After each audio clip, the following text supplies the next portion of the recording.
Project Management. Welcome to a short new course titled Project Management, taken from the book Training Courses by Muteb Alqarni.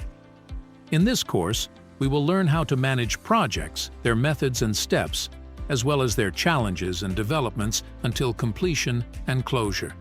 To start, we define a project as a task with a beginning and an end, a plan and a result, management and governance, measurement and monitoring. Life itself is a project, and everything within life is a project as well. Studying is a project, opening a store is a project, writing a book is a project, creating a home garden is a project, and so forth.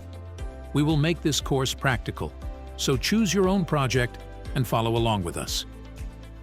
In this course, we will take the project Preparation of an Encyclopedia on the Arabic Language as an example to illustrate the steps of project management. So how can we accomplish this task? Let's go.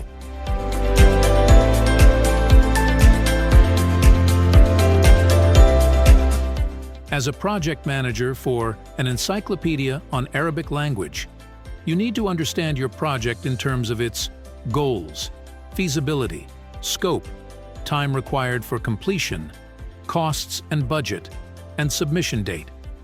You will also address issues of quality and risks and become familiar with the team members you will supervise to complete the encyclopedia, known as human resources, in addition to understanding the stakeholders and shareholders interested in the project's outcomes.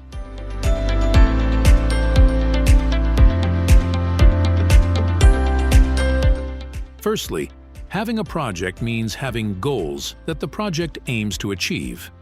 Since our project is making an encyclopedia on Arabic language, let's say there are 4 goals the project aims to accomplish.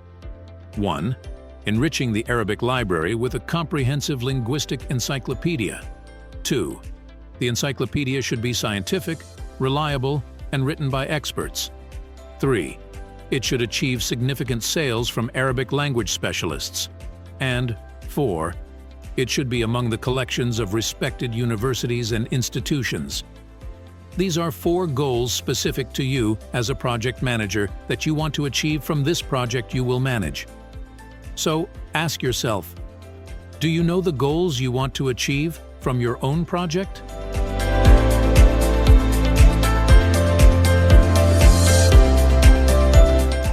After defining the goals, you can move to create a project roadmap.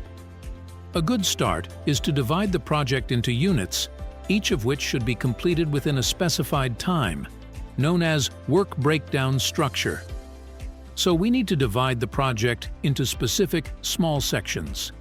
Since the first goal of our project is to enrich the Arabic library with a comprehensive linguistic encyclopedia, we will divide the encyclopedia into several chapters to achieve its first goal of being comprehensive.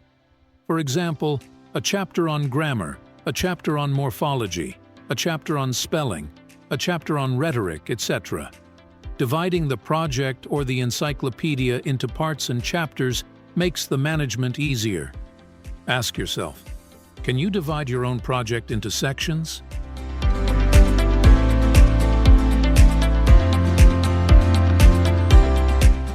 Dividing the project makes you immediately aware of the project scope, knowing its boundaries, what it includes, and what it excludes.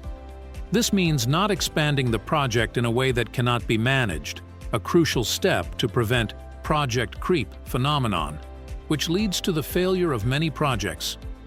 Project creep refers to the project expanding to include new chapters that the project manager did not initially plan, such as realizing the need to add a chapter on prosody after the project has started. Project creep means delays in submission and sudden increases in budget. Have you defined the scope of your project and clarified its boundaries accurately?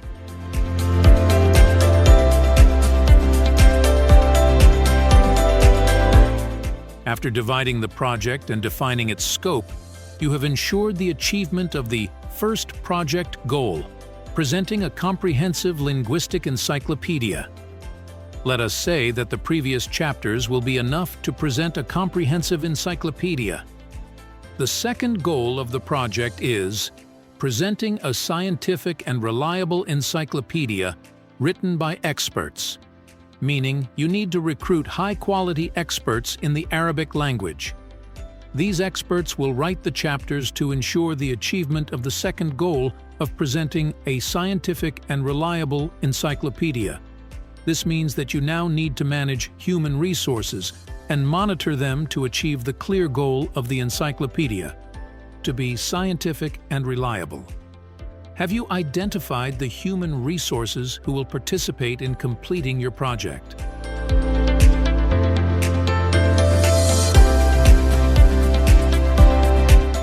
Since there are experts, this means you need to manage human resources. And since you want to complete a reliable and scientific encyclopedia, you also need to master quality management, meaning you need to define strict standards and key indicators to ensure the quality of the chapters written by the experts. For example, you need to define criteria that make the encyclopedia scientific and reliable, such as 1. Involving scientific and reliable references, books and studies. 2. Containing recent references rather than old ones. 3. Being written in a highly academic manner, etc. These are criteria that ensure you deliver a high-quality encyclopedia. So ask yourself, what are the quality criteria in your project?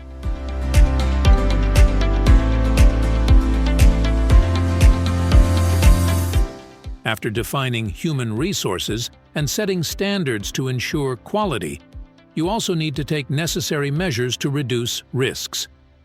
This is the stage of risk management, meaning you need to assess potential risks when recruiting your human resources that may cause project setbacks or a drop in quality. Among the prominent risks in our project are the withdrawal of an expert midway through the work, or the submission of a chapter that does not meet the quality requirements you set, such as writing a chapter with inauthentic references or with old rather than recent references. Being aware of potential risks from now indicates your awareness as a project manager, that your project may encounter unexpected risks that need to be avoided. Do you know the risks of your own project?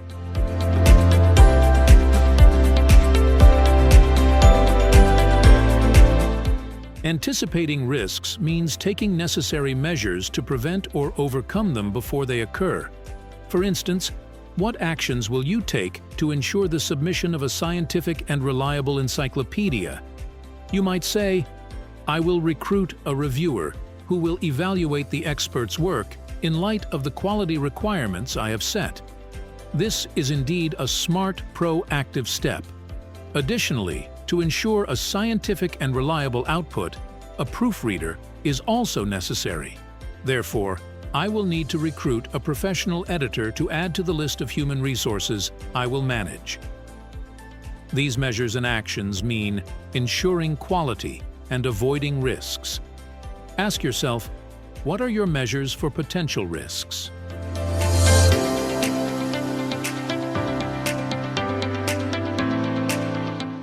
While quality might be assured, you may suddenly encounter a risk you hadn't considered, such as expert delays in submitting work. This is a matter of time management, which many managers fail at and requires a crucial process called project scheduling. A delayed project means an outdated project. Indeed, publishing an encyclopedia in due time means gaining a competitive edge and seizing the market before others enter.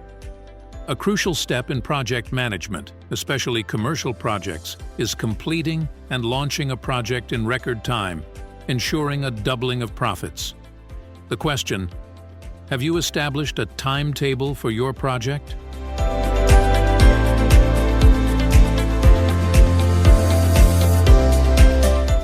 Remember that the fastest and highest quality project is a successful project. Therefore, the real challenge for the project manager is how to manage and control the timing and submission of human resources work, including experts, reviewers, and proofreaders. The critical path method, CPM, emerges here as a vital tool in project management.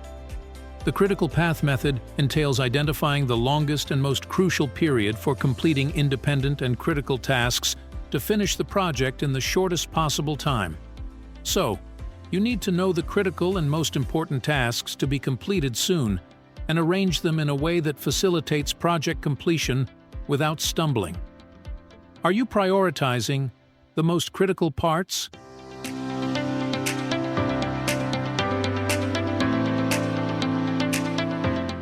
If the fastest and highest quality project is a successful project, then the fastest, highest quality, and lowest cost project is the most successful. This triad isn't easily achieved. Speed, time management, and quality management can increase costs, demanding a balance. So, someone requesting a fast and high-quality project will produce an expensive project because speed and quality increase costs. Someone demanding a fast and cheap project will produce a low-quality project because speed and cost reduce quality. Someone demanding a high-quality and low-cost project will produce a late project because demanding high quality at a cheap price means delayed submission.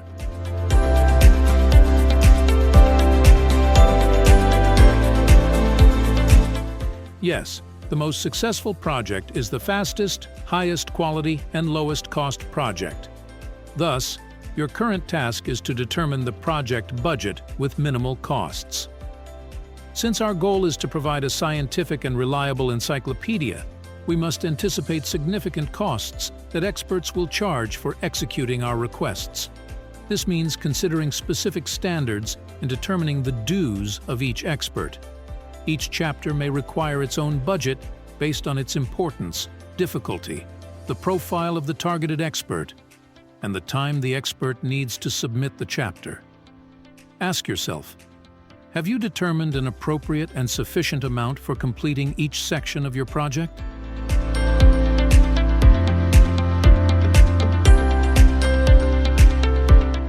Discovering the costs required to complete each chapter involves initially asking the experts about their expectations regarding dues. Here, the importance of soft skills in project managers for team building, such as communication skills, persuasion skills, negotiation, decision-making, problem-solving, etc., becomes evident. An exceptional project manager can make the right decisions in attracting the best talents in its human resources, activating their communication, persuasive, and negotiating skills to conclude satisfactory contracts, capable of resolving conflicts that may arise with experts during negotiations on proposed amounts.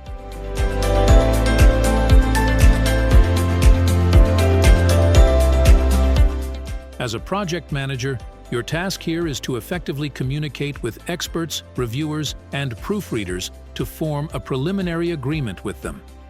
You may find that the grammar chapter writer demands $15,000, the rhetoric chapter writer demands $25,000, the reviewer requests $20,000, and the proofreader won't agree to less than $10,000, and you feel that your effort as a project manager deserves $50,000. These are the costs of human resources. What about other costs? There are operational costs for the project, such as postal costs, which may require $3,000, and draft printing costs, which may require $5,000, etc. Here, the project's size, scope, resources, budget, and costs will become apparent. Suppose you find that the cost of completing this project is $250,000.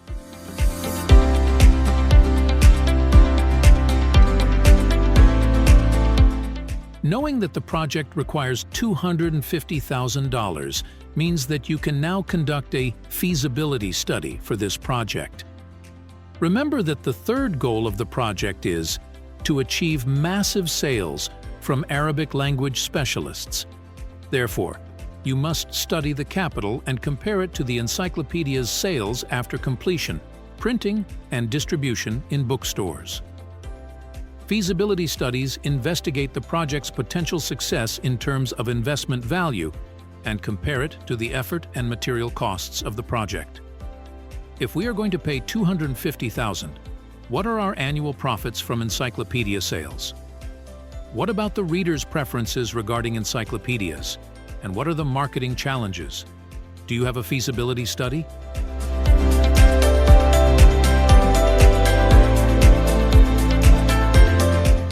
The phase of project budget is the challenging stage for many projects.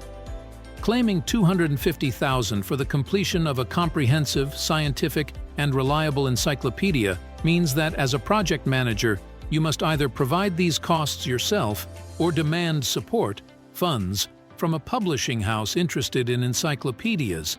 This fund from the publishing house, with a profit-oriented investment structure, implies that shares and returns will be divided between the publishing house and the project manager or any other partners during the sales and profit collection process. The profit-oriented intention means that the project manager can participate in proposing initial suggestions to the publishing house regarding the distribution of sales returns from this remarkable encyclopedia.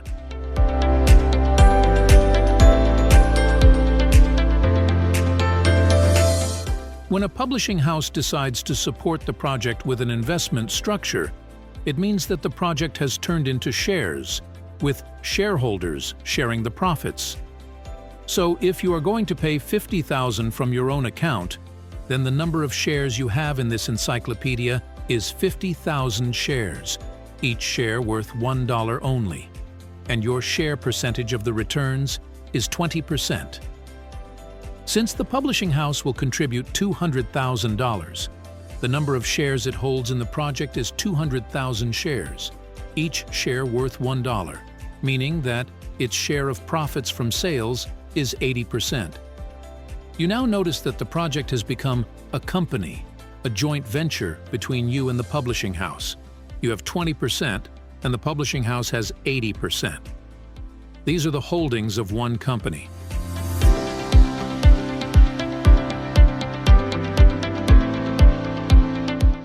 The project has turned into a company, with you as the CEO, human resources, shares, and sales.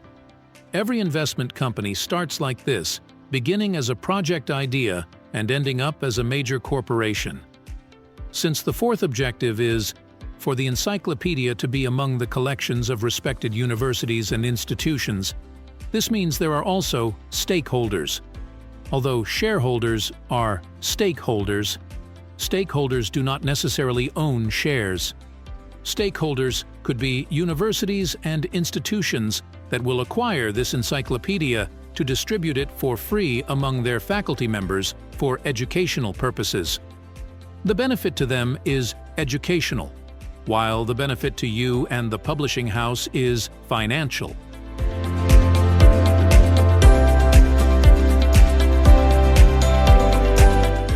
In light of the above, it can be said that the stakeholders include you as the project manager, the publishing house, human resources such as experts, reviewers, editors, etc., as they will benefit from the allocated budget, as well as post offices, printing centers, universities, and institutions that will buy the encyclopedia for their members. Every beneficiary is a stakeholder. As for shareholders, they are only the publishing house and you, 20% versus 80%, with no shares allocated to others, meaning that any expert does not have the right to claim any share of the sales unless it is stipulated beforehand. Thus, the project is a complex system of shared interests between parties seeking profit returns and those seeking non-profit benefits, all of which you are responsible for as a project manager.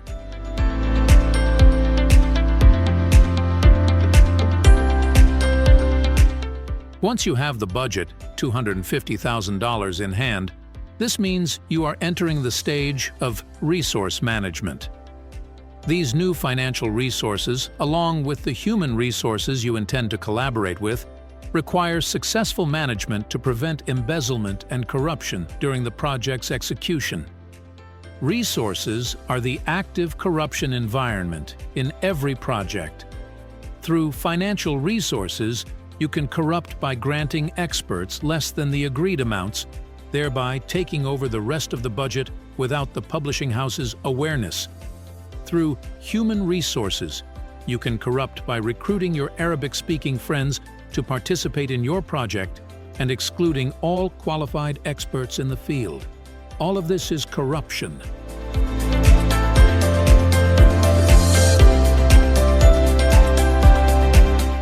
For example, after seizing the budget from the publishing house, you can contact the experts again, reaffirming that the funds allocated for the project is $150,000. Then renegotiate with them to reduce each expert's demand by $5,000, with you as the project manager ultimately acquiring it.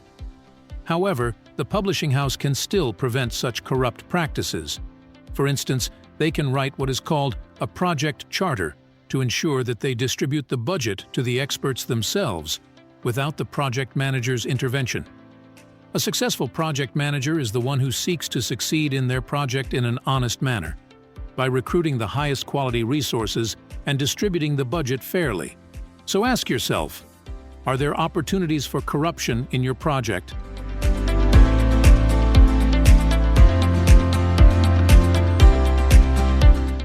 After signing the contracts with the publishing house, your current task is contract management with your human resources of experts, reviewers, editors, etc. This may require consultation in the legal drafting process, as you need to write quality requirements in the contracts required during the completion of the encyclopedia chapters. You also need to specify the expected time from the experts for submission to ensure project completion on time. Then list all measures to be taken in case of contract breaches between you and the experts in terms of withdrawing from the task and assigning another expert, as well as enjoying the full right to impose financial penalties. Writing contracts for human resources requires careful management to maximize quality and minimize risks.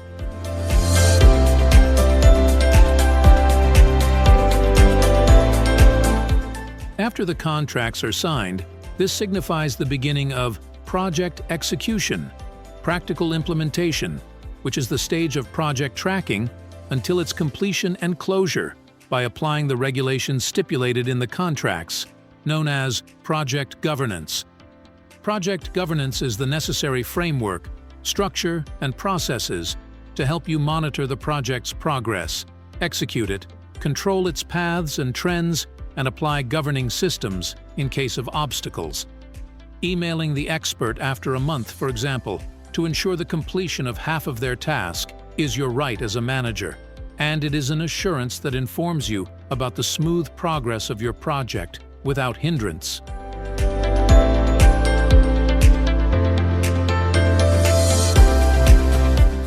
After a month has passed, and after requesting the experts to submit half of their works in light of the clause signed in the contract, which states that the project manager has the right to contact the expert every month to receive half of the completed chapter.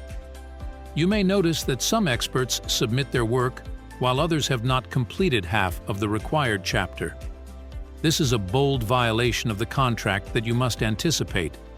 It's a crisis common in project management, and you must be prepared for it with skillful conflict management, where you can settle the matter between you and the expert, either by urgently withdrawing the task from them and assigning it to someone else, or by giving them more time to complete it. Remember that human resource management is more challenging than financial resource management.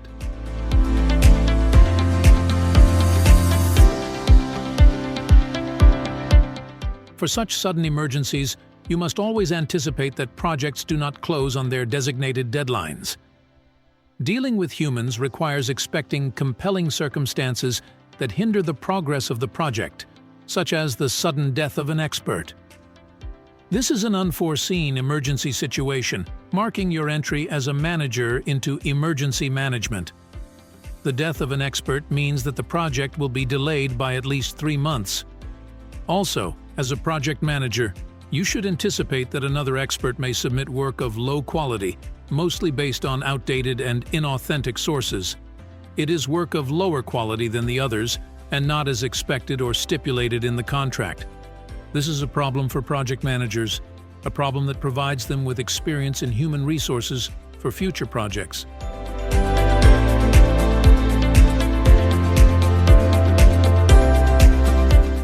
As chapters are submitted and their quality monitored, it will become clear that the envisioned project image you dreamed of completing is completely different from the current realistic image.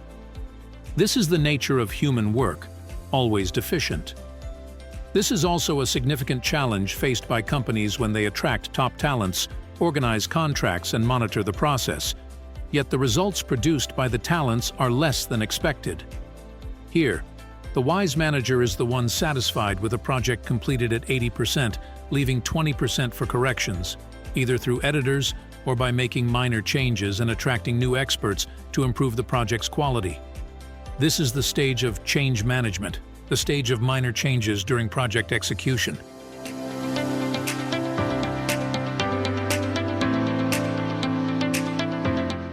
However, these minor changes should be within the specified budget and not be sunk costs.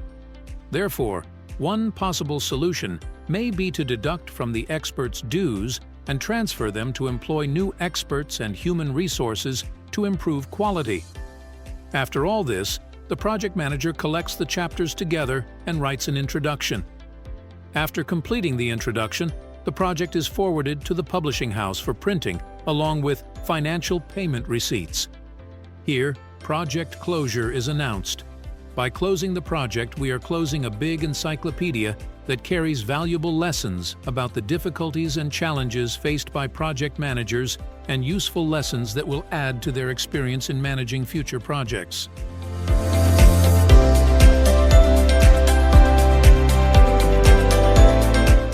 These are the steps involved in project management, from start to finish. We have not delved into specific tools that take the same previous steps of planning, execution, tracking, and closure. Some of these project management tools include Microsoft Project, Asana, Trello, TeamGant, etc. There are also frameworks and approaches for project management that you can learn more about, such as Agile, Scrum, Kanban, Lean Six Sigma, Waterfall, Prince2, PERT, and many others. Most of these are tests and checklists to see how we accomplish the steps discussed above.